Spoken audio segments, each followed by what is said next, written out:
Next topic ਹੈ ਟਰਾਂਸਵਰਸ nature of electromagnetic waves. ਹੁਣ ਤੱਕ ਅਸੀਂ ਇਲੈਕਟ੍ਰੋਮੈਗਨੈਟਿਕ ਵੇਵਸ ਦੀ ਡੈਫੀਨੇਸ਼ਨ ਵੀ ਕਰ ਲਈ, ਤਾਂ ਹੁਣ ਜੋ ਹੈ ਅਸੀਂ ਇਲੈਕਟ੍ਰੋਮੈਗਨੈਟਿਕ ਵੇਵਸ ਦੇ ਨੇਚਰ ਦੀ ਗੱਲ ਕਰਨੀ ਹੈ। ਉਹਦਾ ਨੇਚਰ ਹੈ ਟਰਾਂਸਵਰਸ। ਦੋ ਹੀ ਤਰ੍ਹਾਂ ਦੇ ਨੇਚਰ ਹੋ ਸਕਦੇ, ਜਾਂ ਤਾਂ ਲੌਂਗੀਟਿਊਡਨਲ ਜਾਂ ਫਿਰ ਟਰਾਂਸਵਰਸ। ਇੱਥੇ ਟਰਾਂਸਵਰਸ ਦਾ ਮਤਲਬ ਕੀ ਹੈ, ਜੋ ਤੁਸੀਂ +1 'ਚ ਪੜ੍ਹਦੇ ਹੋ ਸੇਮ ਉਹੀ ਕੌਨਸੈਪਟ ਲੌਂਗੀਟਿਊਡਨਲ ਅਤੇ ਟਰਾਂਸਵਰਸ ਦਾ। ਟਰਾਂਸਵਰਸ ਦੇ ਵਿੱਚ ਕੀ ਹੁੰਦਾ ਕਿ ਅਗਰ ਜਿਹੜੀ ਵੇਵ ਹੈ ਉਹਦੇ 'ਚ ਕੀ ਹੈ, ਵੇਵ ਦੀ ਪ੍ਰੋਪੇਗੇਸ਼ਨ ਸਪੋਜ਼ ਮੈਂ ਕਹਿ ਦਾਂ ਇਸ ਡਾਇਰੈਕਸ਼ਨ 'ਚ ਹੈ, ਪਰ ਪਾਰਟੀਕਲਸ ਜਿਹੜੇ ਹੈ, ਜੋ ਵੀ ਪਾਰਟੀਕਲ ਹੈ ਸਰਾਊਂਡਿੰਗ 'ਚ ਸਪੇਸ 'ਚ, ਉਹ ਵਾਈਬਰੇਟ ਕਰ ਰਹੇ ਇਹਦੇ ਪਰਪੈਂਡੀਕੂਲਰ। ਜਾਂ ਫਿਰ ਅਸੀਂ ਇੱਥੇ ਕਹਿ ਦਈਏ ਇਲੈਕਟ੍ਰੋਮੈਗਨੈਟਿਕ ਵੇਵ ਦੇ ਵਿੱਚ ਦੋ ਕੰਪੋਨੈਂਟ ਹੈ, ਦੈਟ ਇਜ਼ ਇਲੈਕਟ੍ਰਿਕ ਅਤੇ ਮੈਗਨੈਟਿਕ ਫੀਲਡ। ਅਗਰ ਇਹ ਦੋ component vibrate perpendicular to the direction of ਪ੍ਰੋਪੇਗੇਸ਼ਨ, ਜਿਹਦੇ 'ਚ ਵੇਵ ਪ੍ਰੋਪੇਗੇਟ ਕਰ ਰਹੀ ਉਹਦੇ ਪਰਪੈਂਡੀਕੂਲਰ ਹੈ, ਤਾਂ ਉਹ ਨੇਚਰ ਨੂੰ ਟਰਾਂਸਵਰਸ ਬੋਲਦੇ ਆ। ਠੀਕ ਹੈ, ਅਤੇ ਹੁਣ ਅਸੀਂ ਇੱਥੇ ਕੀ ਕਰਨਾ ਹੈ, ਇਹਦਾ ਪ੍ਰੂਫ ਕਰਨਾ ਹੈ ਕਿ ਕਿਸ ਤਰ੍ਹਾਂ ਇਲੈਕਟ੍ਰੋਮੈਗਨੈਟਿਕ ਵੇਵਸ ਦਾ ਟਰਾਂਸਵਰਸ ਨੇਚਰ ਹੈ। ਇਹਦੇ 'ਚ ਅਸੀਂ ਸਟਾਰਟਿੰਗ ਕੀ ਕਰਨੀ ਹੈ, ਉਹੀ ਮੈਕਸਵੈਲ ਨੇ ਜੋ ਦੱਸਿਆ ਕਿ ਚੇਂਜਿੰਗ ਇਲੈਕਟ੍ਰਿਕ ਫੀਲਡ ਦੇ ਨਾਲ ਕੀ ਪ੍ਰੋਡਿਊਸ ਹੁੰਦਾ, changing magnetic field and vice versa. ਉਹਦੇ ਕਾਰਨ ਕੀ ਪ੍ਰੋਡਿਊਸ ਹੋਇਆ, ਟਰਾਂਸਵਰਸ ਵੇਵਸ। ਟਰਾਂਸਵਰਸ ਵੇਵਸ ਜਿਹੜੀਆਂ ਪ੍ਰੋਡਿਊਸ ਹੋਈਆਂ, ਜਿਨ੍ਹਾਂ ਨੂੰ ਅਸੀਂ ਕੀ ਕਹਿੰਦੇ ਹਾਂ, ਇਲੈਕਟ੍ਰੋਮੈਗਨੈਟਿਕ ਵੇਵ। ਠੀਕ ਹੈ, ਹੁਣ ਅਸੀਂ ਕੀ ਕਹਿਣਾ ਹੈ, ਇਲੈਕਟ੍ਰੋਮੈਗਨੈਟਿਕ ਵੇਵਸ ਦੇ ਵਿੱਚ ਕੀ ਆ, ਟਾਈਮ ਵੇਰਿੰਗ ਇਲੈਕਟ੍ਰਿਕ ਅਤੇ ਮੈਗਨੈਟਿਕ ਫੀਲਡ ਹੈ। Both are perpendicular to each other as well as perpendicular to the direction of propagation of the wave. ਹੁਣ ਇਹਦੇ ਪ੍ਰੂਫ ਦੇ ਲਈ ਅਸੀਂ ਕੀ ਲੈ ਕੇ ਚੱਲਦੇ ਹਾਂ, ਇੱਕ ਪੈਰਲੋ ਪਾਈਪ ਲੈ ਕੇ ਚੱਲਣੀ ਹੈ ਅਸੀਂ ਇਸ ਤਰ੍ਹਾਂ।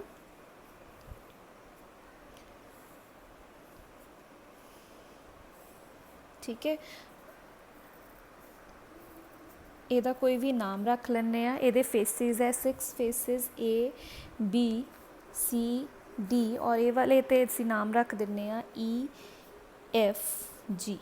ਠੀਕ, ਹੁਣ ਅਸੀਂ ਇਹਦੇ 'ਚ ਕੀ ਕਹਿ ਰਹੇ ਹਾਂ ਕਿ ਇਹ ਜੋ ਸਾਡੇ ਕੋਲ ਪੈਰਲੋ ਪਾਈਪ ਹੈ, ਇਹ ਜਿਹੜੀ ਕੋਈ ਵੀ ਚਾਰਜ ਨੂੰ ਇਨਕਲੋਜ਼ ਨਹੀਂ ਕਰ ਰਹੀ, ਸਟਾਰਟਿੰਗ 'ਚ ਅਸੀਂ ਲੈ ਕੇ ਚੱਲਣਾ। ਠੀਕ ਹੈ, ਹੁਣ ਇਸ ਤੋਂ ਬਾਅਦ ਕੀ ਕਹਿੰਦੇ ਆ ਕਿ ਕੰਸੀਡਰ ਕਰੋ ਪਲੇਨ ਇਲੈਕਟ੍ਰੋਮੈਗਨੈਟਿਕ ਵੇਵ ਜਿਹੜੀ ਆ ਪ੍ਰੋਪੇਗੇਟ ਕਰ ਰਹੀ ਆ X ਡਾਇਰੈਕਸ਼ਨ 'ਚ।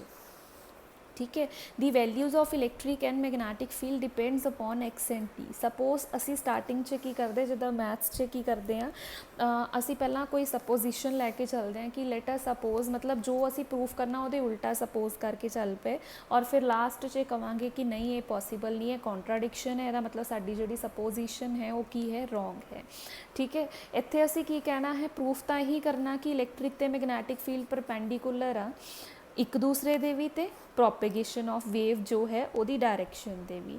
ਤਾਂ ਸਟਾਰਟਿੰਗ 'ਚ ਅਸੀਂ ਸਪੋਜ਼ ਕਰਦੇ, ਲੈਟ ਅਸ ਸਪੋਜ਼ ਕਿ ਪ੍ਰੋਪੇਗੇਸ਼ਨ ਵਾਲੀ ਡਾਇਰੈਕਸ਼ਨ ਦੇ ਪਰਪੈਂਡੀਕੂਲਰ ਨਹੀਂ ਹੈ, ਪ੍ਰੋਪੇਗੇਸ਼ਨ ਡਾਇਰੈਕਸ਼ਨ ਹੈ X, ਉਹਦੀਆਂ ਪਰਪੈਂਡੀਕੂਲਰ ਡਾਇਰੈਕਸ਼ਨ Y ਅਤੇ Z ਹੈ। ਪ੍ਰੂਫ ਅਸੀਂ ਇਹ ਕਰਨਾ ਚਾਹੁੰਦੇ ਹਾਂ ਕਿ Y ਅਤੇ Z ਡਾਇਰੈਕਸ਼ਨ 'ਚੋਂ ਇੱਕ ਇਲੈਕਟ੍ਰਿਕ ਫੀਲਡ ਦੀ ਡਾਇਰੈਕਸ਼ਨ ਆ, ਇੱਕ ਮੈਗਨੈਟਿਕ ਫੀਲਡ ਦੀ, ਔਰ ਉਹ ਦੋਨੇ ਇੱਕ ਦੂਜੇ ਦੇ ਵੀ ਪਰਪੈਂਡੀਕੂਲਰ ਹੈ, ਅਤੇ ਪ੍ਰੋਪੇਗੇਸ਼ਨ ਵਾਲੀ ਡਾਇਰੈਕਸ਼ਨ ਜਿਹੜੀ ਹੈ ਉਹਦੇ ਵੀ ਪਰਪੈਂਡੀਕੂਲਰ ਹੈ।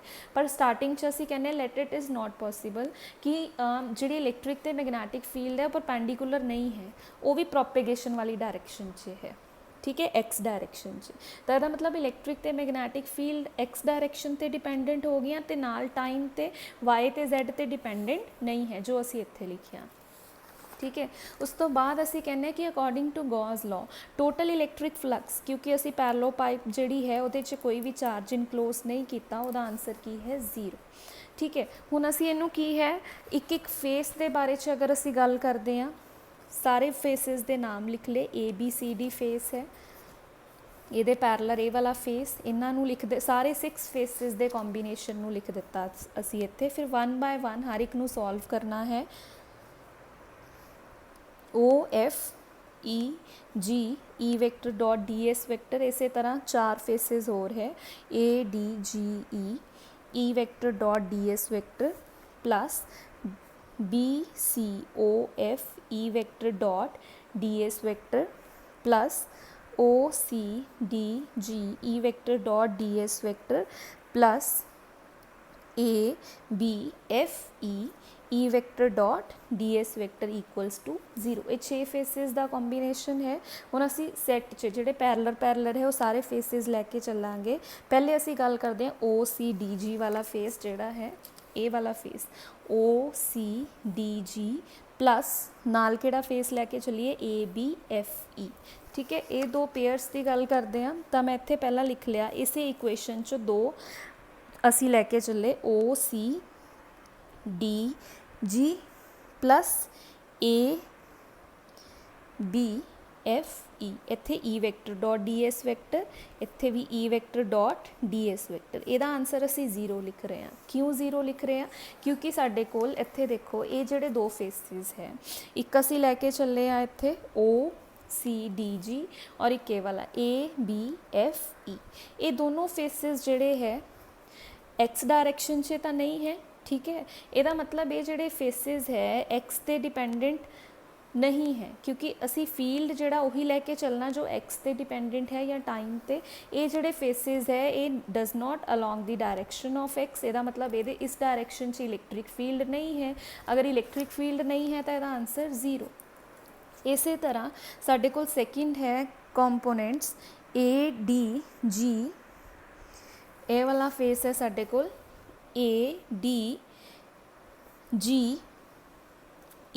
ठीक है, तो फेस असी लैके चले ADGE E vector dot DS vector plus BCOF E vector dot DS vector. इन्हां दा आंसर भी 0 है, क्योंकि ये भी साडे कोल ए वाले फेसिस हो गए ADGE और ये पिछला फेस ए वाला BCOF। ये भी जो एक्स डायरैक्शन च नहीं है। अगर क्योंकि इलैक्ट्रिक फील्ड असी सपोज किया सिर्फ एक्स ते T ते डिपेंडेंट है, YZ च जिहड़े भी फेसिस होणगे उन्हां दा आंसर की आने वाला है 0। तो यदा आंसर भी असी ऑटोमैटिकली 0 लिख दिता। ਇਹਦਾ मतलब हुण की चीज़ां इत्थों कैंसल खत्म हो गई साडे कोल। एक तो साडे कोल ये चीज़ खत्म, ABFE खत्म हो गया, AD वाला ए वाला हो गया, BCOF ये सारे खत्म हो गए। सिर्फ ये दो फैक्टर रह गए, इन्हां दा आंसर इक्वल टू 0 आ गया। तो असी इत्थे की लिख दांगे कि साडे कोल बेसिकली दो फेसिस रह गए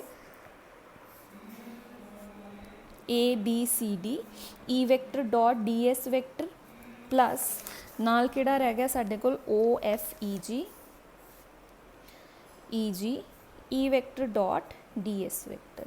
हुण इन्हां दा आंसर किद्दां करिए? ABCD is along ABCD x direction they along है और ये वाला फेस भी एक्स डायरैक्शन च ही है OFEG। ठीक है, हुण इन्हां नूं किस तरह सॉल्व करिए? पहला मैं इहदी गल करदी हाँ ABCD दी। ABCD च हुण असी किस तरह करिए? इहदा जो displacement vector perpendicular and outward होएगा, इस तरह किद्दां सॉल्व करना असी। और जो इलैक्ट्रिक फील्ड का कंपोनेंट है EX लिख दिता मैं। ठीक है, जिहड़ा इस फेस ते होएगा, क्योंकि एक्स डायरैक्शन च है तो इलैक्ट्रिक फील्ड का कंपोनेंट EX। हुण पहला मैं इनू सॉल्व कर रही हाँ, तो इत्थे की आ जाएगा ABCD EX आ गया, कंपोनेंट में इलैक्ट्रिक फील्ड की वैल्यू लिख दी DS। एंगल कितना दोनों च? cos 0 डिग्री, क्योंकि इलैक्ट्रिक फील्ड केड़ी डायरैक्शन च है? एक्स डायरैक्शन च। इसे डायरैक्शन च होएगा, इलैक्ट्रिक फील्ड भी इसे डायरैक्शन च, डिसप्लेसमेंट वैक्टर भी इसे डायरैक्शन च, एंगल 0। और सॉल्व करन ते EX कांस्टेंट है, बाहर हो जाएगा ABCD DS रहेगा, cos 0 1 हो जाएगा, DS सरफेस टोटल अगर मैं S कंसिडर किया तो ABCD का मेरे को आंसर कितना आ जाएगा? इन्ना आंसर आ गया। ठीक है, हुण दूजे नूं सॉल्व करते हैं। दूसरा की है साडे कोल OFEG E vector dot DS vector. हुण इत्थे मैं इलैक्ट्रिक फील्ड नूं लैके चल रही हाँ EX डैश, मतलब ये उपर इलैक्ट्रिक फील्ड की वैल्यू है EX डैश। और डिसप्लेसमेंट वैक्टर हमेशा आउटवर्ड होना चाहिए है। ठीक है, जिहड़ा भी एरिया लैके चले हमेशा आउटवर्ड डायरैक्शन से। हुण इलैक्ट्रिक फील्ड इस डायरैक्शन से, डिसप्लेसमेंट वैक्टर इस डायरैक्शन से, एंगल कितना हो गया 180 डिग्री। तो इत्थे असी एंगल कितना लैके चलांगे EX dash DS cos 180 degree. ये हो गया OFEG। EX डैश कॉन्स्टेंट बाहर हो गया, cos 180 माइनस हो जाएगा OFEG DS। ਇਹਦਾ आंसर कितना आ गया? S आ गया। ठीक है, हुण असी ਇਹਦਾ आंसर की लिख दांगे -EX डैश S। ये हो गया साडे कोल सैकेंड जो है integration OFEG E vector dot DS vector दी। ठीक है, हुण एक साडे कोल ये आ गया और एक साडे कोल ये, दोनों नूं असी इस इक्वेशन च पुट कर दिंने आ। की आ जाएगा EXS minus EX dash S is equals to 0 या फिर E x minus E x dash S ਨੂੰ कॉमन लिया equals to 0। Surface is never 0, surface 0 नहीं हो सकता, या तो देखो इस चीज़ ਨੂੰ 0 होना पेगा या इस चीज़ ਨੂੰ। ये तो 0 हो नहीं सकता क्योंकि सरफेस है, डिफाइंड सरफेस है, मतलब इस चीज़ की आंसर 0 होएगा। तो यदा मतलब if S is not equal to 0 तो मतलब E x minus E x dash is equals to 0। It means E x is equals to E x dash. ਇਹਦਾ ਕੀ मतलब होया कि जोड़ा इलैक्ट्रिक फील्ड है इस सरफेस ते इस फेस ते भी उन्ना ही है एक्स डायरैक्शन च, और इस फेस ते भी उन्ना ही है। ਇਹਦਾ मतलब एक्स डायरैक्शन च इन एक्स डायरैक्शन इलैक्ट्रिक फील्ड जो है वो की है, कॉन्सटेंट है, स्टैटिक है। ताही पहले फेस ते भी असी जोड़ा ये वाला फेस लैके चले उत्थे भी सेम वैल्यू है, सैकेंड ते भी सेम। ਇਹਦਾ मतलब कॉन्सटेंट है electric field along x direction. अगर एक्स डायरैक्शन च इलैक्ट्रिक फील्ड कॉन्सटेंट है तो ये जो है इलैक्ट्रोमैगनैटिक वेव नू प्रोड्यूस नहीं करेगा। क्यों? क्योंकि असी स्टार्टिंग से ही ये चीज़ मैक्सवैल ने भी यही कहा सीगा कि जिहड़ा इलैक्ट्रिक फील्ड है वो की होना चाहिए है, वेरिंग। यही चीज़ ते स्ट्रैस दे रहे हैं, time varying electric and magnetic field ਉਹੀ ਪ੍ਰੋਡਿਊਸ ਕਰ ਸਕਦੇ ਹੈ ਇਲੈਕਟ੍ਰੋਮੈਗਨੈਟਿਕ ਵੇਵ, ਜੋ ਅਸੀਂ ਪਹਿਲਾਂ ਪ੍ਰੂਫ ਵੀ ਕਰ ਚੁੱਕੇ ਹਾਂ। ਇਹਦਾ ਮਤਲਬ static electric field will not produces the electromagnetic wave. ਤਾਂ ਅਸੀਂ ਕਵਾਂਗੇ ਅਵਰ ਸਪੋਜੀਸ਼ਨ ਇਜ਼ ਰੋਂਗ। ਅਸੀਂ ਜੋ ਸਪੋਜ਼ ਕੀਤਾ ਸੀ ਕਿ electric field is also in X direction, वो की है, रॉन्ग है। ਇਹਦਾ मतलब इलैक्ट्रिक फील्ड ਦੀ या तो वाई डायरेक्शन है या फिर जेड है। ठीक है, दोनों चो कोई भी एक होएगी, या तो वाई या फिर जेड। ठीक है, जिहड़ी एक डायरैक्शन इलैक्ट्रिक फील्ड दी होएगी उहदे तो दूसरी डायरैक्शन मैगनैटिक फील्ड दी होएगी। ठीक है, ये जो असी प्रूफ किया इलैक्ट्रिक फील्ड के लिए असी सेम प्रूफ मैगनैटिक फील्ड के लिए कर सकते हैं। अगर असी मैगनैटिक लॉज जिहड़े है ये अप्लाई करिए, मैगनैटिक फ्लक्स लैके चलीए तो मैगनैटिक फील्ड के केस च भी सेम ही आंसर आएगा। तो कोई भी एक लैके असी प्रूफ कर देंगे कि असी जो सपोज किया वो रॉन्ग है, या तो वाई या फिर जेड डायरैक्शन होएगी टाइम वेरिंग इलैक्ट्रिक फील्ड की।